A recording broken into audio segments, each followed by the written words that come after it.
السلام عليكم، عاملين ايه؟ النهارده هتكلم معاكم في فيديو جديد ان شاء الله يعجبكم. اي نوعيه جديده من الفيديوهات. حابه ان انا اكلمكم عليها. انا حاسه انها ان شاء الله ممكن تفيدكم. سوا معايا المحتوى ده، لو في اي حاجه عجبتكم في الفيديو ما تنسوش عليا بلايك وفولو علشان يوصل لناس كتير. عايزه اكلمكم النهارده عن الستات الرايقه. عارفين كده يا بنات؟ بيبقى في قدامك ست كده تشوفيها تقولي دي هانم، هي ازاي هادية كده، ازاي بالها رايق. كلنا عندنا مشاكل في حياتنا بلا استثناء، بس هي بتختار معاركها وبتختار نفسها. فانا هحاول النهارده اتكلم معاكم و... ونعرف كده مع بعض شوية ممكن ازاي نكون كده. وان شاء الله الفيديو، بصوا بقى، احنا كده عندنا في انواع من الستات بتبقى ايه اكنها زي كده حتة الماظة، بتكون غالية. وهي مش غالية علشان هي غالية بس في فلوس، لا، هي غالية عشان هي حاجة نادرة زي الحجر الكريم كده. فدي احنا الست الرايقة دي بتكون طبع، او بتحاولي ان انت تاخدي التصرف ده في كل حاجة في حياتك. يعني مثلا انت يبقى حصل موقف دلوقتي يعصبك ويضايقك، الست الرايقة دي تلاقيها بتعمل ايه؟ عايشة حياتها عادي، ايا كان الموقف اللي حصل قدامها، هي عارفة ان كده كده ربنا معانا ومش هيجيب لنا حاجة وحشة. وايا كان الموقف اللي هو حطها فيه او الصعوبات اللي هي موجودة في حياتها، هي بتبقى عارفة ان هي قدها. فطريقة تفكيرنا هي اللي هتخليكي ان انت تكوني ست رايقة. عارفين الست الرايقة هي مش معناها ان هي باردة او مش فارق معاها، لا، هي مش كده. هي واحدة عارفة ايه اللي يستاهل ان هي تهدر في طاقتها وايه لا. مش كل حاجة تستفزها، مش كل حاجة ان هي تستدعي ان هي يكون فيها خناقة او ان هي تضايق نفسها. مثلا اقل حاجة بسيطة وبتحصل معانا كتير جدا الايام دي، الكهرباء قطعت. وحاجة عادية أو بنت مثلا بتكون بتتضايق أو حاجة نرفوزة نقول عليها، بتقعد بقى ايه، تعيط وتبكي، أو مش بتعيط وتبكي مش بالمعنى الحرفي، بس تتضايق اللي هو ايه ده أنا كان عندي غسيل أغسله، ده أنا كان عندي مثلا حاجة هغسلها في المطبخ، عندي أي حاجة بقى هحتاج فيها كهرباء. ده تصرف واحدة عادية. طيب نيجي على الست الرايقة، تيجي كده وهي مبتسمة، خلاص النور قطع يعني، احنا نولع شمعة، الجو كده يكون هادي، انا كده كده مضايقتي مش هتعمل حاجة، كل اللي هيبقى امباكت عليا سلبي، مش هيفيدني في حاجة. نيجي مثلا لموقف تاني، مثلا عندنا بيبي. طيب انا ابني دلوقتي او بنتي ما شاء الله ربنا يخليها لي، قلبت البيت فوق تحت، هي دلوقتي في مرحلة استكشاف، هي ما شاء الله عندها سنة وشهرين، فهي حرفيا ما بتسيبش حاجة في حالها. فهتمشي بقى بتطلع كل اللي في المطبخ، كل اللي في الدواليب، ايا كان بقى بتعمل ايه. اكيد عندكم اطفال وعارفين. فتيجي بقى الستنا النرفوزة دي تعمل ايه؟ انا هتجنن، وطول اليوم تصرخ على البنت وتصرخ على جوزها، وبتطلع كبتها في كل اللي حواليها ودايما بتشتكي. تيجي بقى الواحدة رايقة وشافت مثلا الموقف ده او نفس الموقف ده حصل، هتبقى فرحانة لان هي فاهمة ان ده مرحلة وهتخلص، وكمان هتقول بينها وبين نفسها ان هو بتطلع طاقتها كده، بتكون شخصيتها، هي بتستكشف. بس اهم حاجة ان هي مثلا ما يكونش تعبانة، ما يكونش جرى لها حاجة. عايزة اقول لكم بقى tips and tricks علشان نكون كلنا من الستات دي. هقول لكم كام عادة كده، حاولوا ان انتوا تعملوها ان شاء الله تفرق معاكم. بس الست رايقة دي بتعمل ايه العادات بتاعتها ان هي مخليها كده؟ اول حاجة واهم حاجة ان هي بتختار المعارك بتاعتها.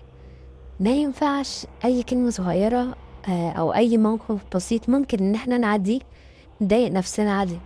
طالما حاجة تتعدى عدوها.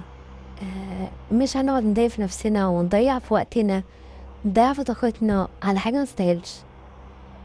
تاني حاجة بيكون طبعا وقتها لنفسها، حتى لو ليها مثلا 10 دقايق في اليوم نقول، بتحاول ان هي تعمل فيهم حاجة عشان نفسها.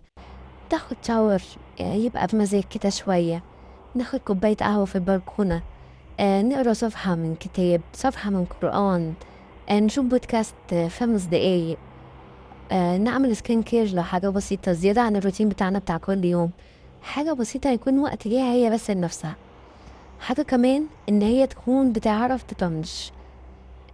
على فكرة يا جماعة ده فن بجد، هتلاقوا مش اي حد بيعرف يكبر دماغه ويعرف يطنش. اكتر الناس بتبقى واخدة كل حاجة على اعصابها، وازاي دي تعمل كده وازاي ده يكلمني كده. لا يا جماعة طنشوا، طالما الموضوع مش هيبقى في جدوى من ان انا اتضايق، او مش ان انا بمضايقتي دي هيكون في رياكشن من الطرف التاني، خلاص كبروا دماغكم. حاجة كمان بتعملها الست دي، لازم يكون في التخطيط حاجة أساسية في يومها. بمعنى أنا النهاردة قمت الصبح من أول يوم مثلا، هقول إن أنا قمت الساعة 12 الظهر، مش هقوم بقى أمسك الموبايل وعلى ما أفكر أنا هعمل إيه، ولا هفطر بنتي ولا أنا أفطر يبقى نص اليوم عدى. لأ، أنا قايمة يا قبل ما بنام ب5 دقايق بكتب كده على الموبايل مثلا إن شاء الله أنا هعمل إيه الصبح، أو أول ما بقوم من النوم كام دقيقة كده خديهم لنفسك على السرير وانتي موجودة.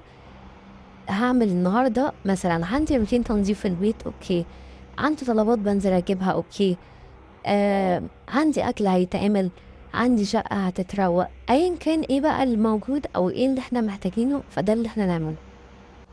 عايزة اقول لكم بجد التخطيط والحسابات وان انا ابقى عارفة وكل خطوة مرتبة وكل خطوة عارفة هتاخد مني حوالي وقت قد ايه. تنظيم الافكار ده بيخلي بالك اهدى واروق بكثير جدا جدا. هكمل معاكم برضه في النصايح، بس يا رب ما تكونوا زهقتوا مني. عايز كمان اقول لكم على حاجه، يعني شويه نصايح كده عمليه عشان برضه ايه، اكون في التكون ان شاء الله، وتبقي فعلا وحده رايقه. بصي يا ستي، احنا دلوقتي لو احنا مش رايقين، او انا عندي مشاكل كتير وعندي جوزي مش مبسوطه معاه، عندي ولادي منكدين عليا، عندي حماتي مش عارفه فيها ايه، عندي اخت جوزي فيها ايه، ايا كان المشكله اللي موجوده في حياتنا او الابتلاء اللي موجود في حياتنا، احنا كلنا مبتلين. بس هو ربنا مدي كل واحد ابتلاء، وخليكي عارفه طالما انت اتحطيتي في الموقف ده فانت قده. وربنا بيقول لا يكلف الله نفسا الا وسعها. خدوا لا يكلف الله نفسا الا وسعها دي بمعنى الكويس، بمعنى انا دلوقتي ربنا حطني في الموقف ده، فانا هقدر ان انا آه، احط نفسي، او هقدر ان انا آه، استنوا لا اله الا الله، هقدر ان انا اتصرف. ليه؟ هو ربنا حطني فيه علشان عارف ان انا قدرتي تجيب الموقف ده. فاهمين؟ ان شاء الله يكون معانا اللي انا اقصده وصل لكم. عايزاكم بجد تتعلموا ان انتوا تقولوا على اي حاجه او اي مشكله تيجي قدامكم، خلي دايما الكلام كويس يكون على لسانكم، وخليكي طاقه ايجابيه عشان الناس كمان تحاول ان هي تقرب منك. يعني مثلا لو لا قدر الله حصلك اي مشكله، اتعلمي انت تقولي اول ما تحصلك اي مشكله طالما انا اتحطيت فيها يبقى انا هقدر احلها، وتفكري وتدوري وتسألي. مش عيب ان احنا نسأل علشان نتعلم.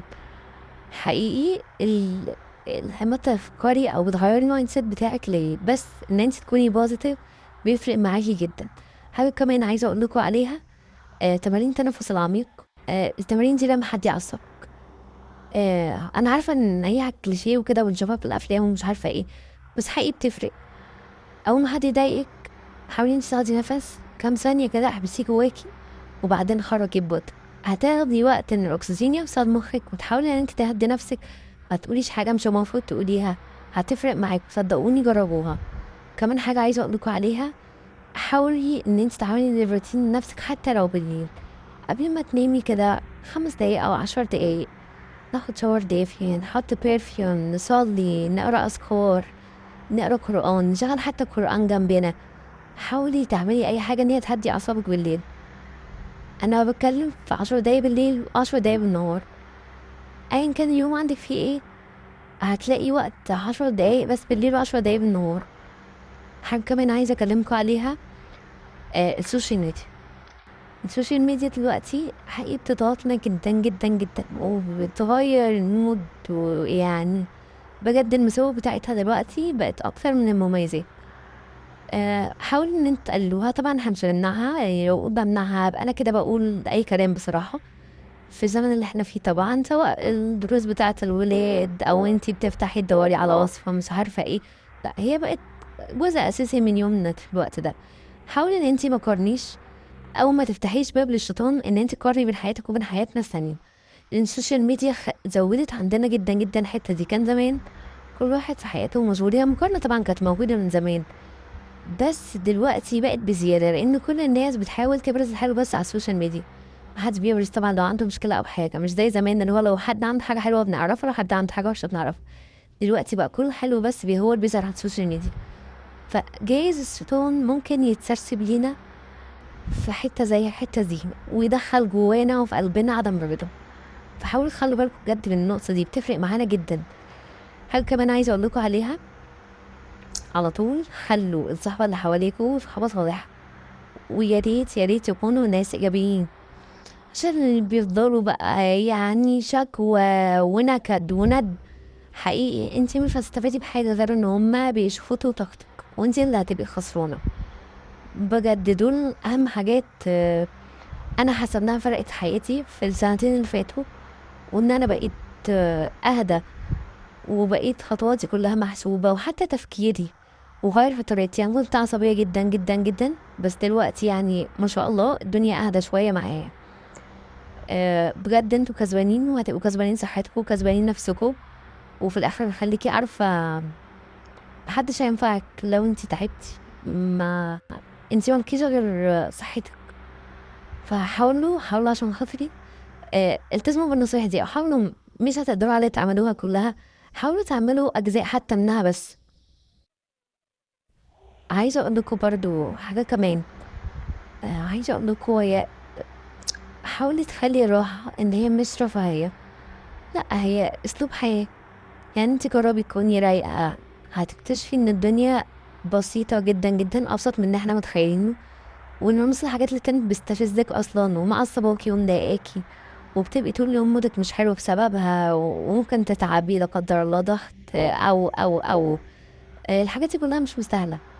حاولوا تجربوا وكون ان شاء الله شخصيات اهدى، وخلي دايما شعورك ان ايا كان المشكله اللي هتكون موجوده عندي او اي مشكله اللي هتواجهني، ربنا حطها لي علشان ان انا هتعلم منها حاجه جديده، وعلشان اعرف ان انا هقدر